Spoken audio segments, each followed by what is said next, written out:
Hello, my dear friends. Hello, my dear listeners. I hope you are doing best in your situation to serve your duties with utmost honesty and love. So, let's start a new chapter from the life of our Master Sri Ramakrishna Paramhansa Dev with this good wish. So, today we are going to start a new chapter, Love Transcendental. Sri Ramakrishna now took up the next and highest form of Vaishnava sadhana, the Madhura Bhava, or the relation between a mistress and her lover. In a previous chapter, we outlined the principal features of the five forms of Vaishnava worship, all hinging on the potent factor of human life, love. The reader must have noticed that in this ascending scale of worship, the sadhaka is less and less impressed with the grandeur of his ideal. As he becomes freer and more intimate with the object of his adoration, only the sweetness of the relation interests him. Considered thus, the Madhura Bhava, representative of the closest union between the worshipper and the object of worship, is assuredly the highest of these practices, though through every one of them the aspirant may achieve oneness with his beloved. That such oneness even produces physical transformation in the devotee is repeatedly borne out by the evidence of spiritual history. In the conjugal relation with the deity of which we are speaking, the devotee thinks of his beloved with the same intensity as a mistress dwells on the charms of her lover. Here, there can be no artificial barrier, no obstructing social or moral tie. She pursues her object with the whole energy of her soul and is happy only when she has attained her end. This phase of religious practice was developed by Sri Chaitanya and his followers. In the Puranas, the religious history of ancient India, we find a beautiful expression of this form of worship in the Vrindavan episode of Sri Krishna's life. The milkmaids of Vrindavan were mad for Sri Krishna. They shout no personal ends. They did not care for their own happiness. Their one object was to please Sri Krishna, the embodiment of beauty in all its phases, to whom they had surrendered their body, mind, and soul.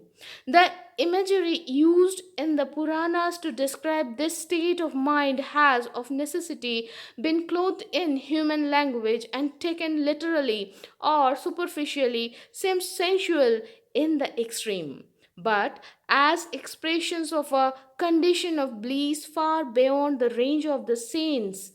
As we have been assured by Ramakrishna, they really are. They may be properly interpreted in one way alone, as the rhapsodies of Gopi in a superconscious state expressed perforce in sensuous language.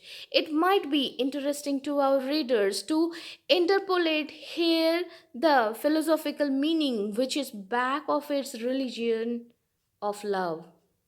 In the masculine form of Sri Krishna is personified the idea of the Paramatman, the formless existence, knowledge, bliss, absolute, the Purusha, the male principle of the universe, everything with form in the universe, whether gross or subtle, is the Prakriti, infinite nature, or the feminine principle, the consort of the Purusha, personified as Sri Radha.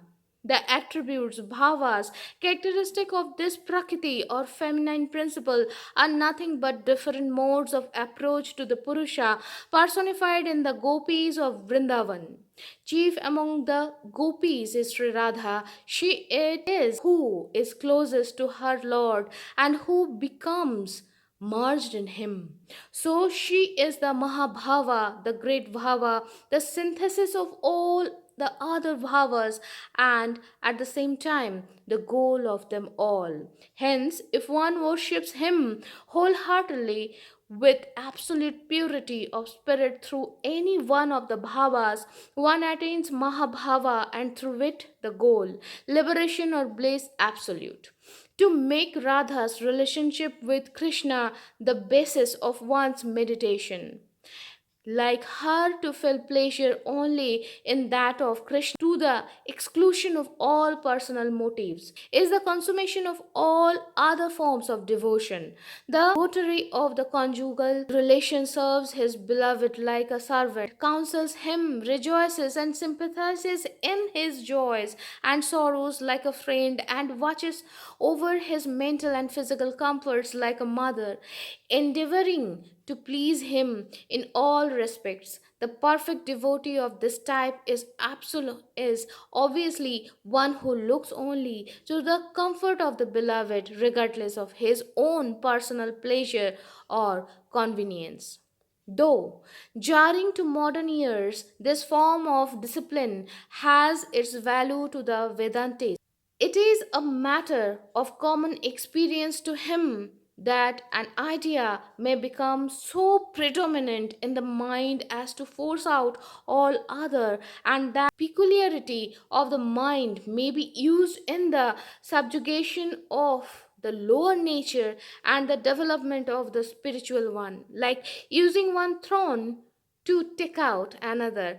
To illustrate the idea, which is the basis of all other ideas in the human being, is the conviction of being a body, either male or female. If a man can so inoculate himself with the idea that he is not a man but a woman, as to be to all intents and purposes a woman, that idea in turn may be made to give way to a higher one, that there is neither man nor woman. This is the idea back of the Madhura form of discipline. To the Vedantist, the aspirant who perfects himself in the practice of the conjugal relationship with God is very close to that transcendental state which is the goal of the Advaitist. The Vaishnavite teachers differ from the Vedantists in that they deny that the ordinary man or woman can attain Mahabhava. Such limitation seems illogical, for, after all, the difference between Radha and her companions as given in the sacred books is not one of kind but of degree. So, my dear friends, today we are stopping here. We will read the next part from this chapter in the coming week. So, till then, be happy, be jolly, and keep praying. Shubhamastu.